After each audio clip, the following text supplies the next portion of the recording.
মন্ত্রী বা হুইপদের স্থানীয় উন্নয়নে খবরদারি করা সংবিধান পরিপন্থী বলে দাবি করেছেন সুশাসনের জন্য নাগরিক সুজন সম্পাদক ডক্টর বদিউল আলম মজুমদার।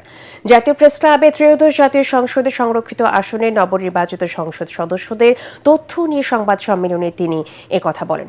এ সময় রাজনৈতিক ক্ষমতায়নে এবং সিদ্ধান্ত গ্রহণে নারীর অংশগ্রহণ বাড়াতে তাদের প্রতিনিধিত্ব অর্থবহ হওয়া প্রয়োজন বলে জানান তিনি।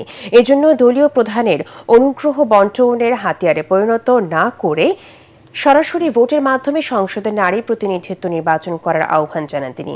সংবাদ সম্মেলনে জানানো হয়, সংরক্ষিত নারী আসনে 50 জন সংসদ সদস্যদের মধ্যে 40 জনের আয়কর রিটার্ন দেওয়ার তথ্য পাওয়া গেছে।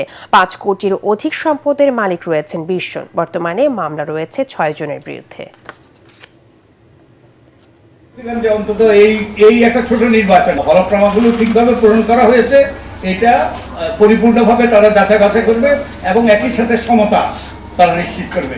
আমরা আশা করি যে আমাদের নির্বাচন কমিশন এইসব থেকে শিক্ষা গ্রহণ করবে, শিক্ষা গ্রহণ করে ভবিষ্যতে যেন এগুলোর দিকে নজর দেয়।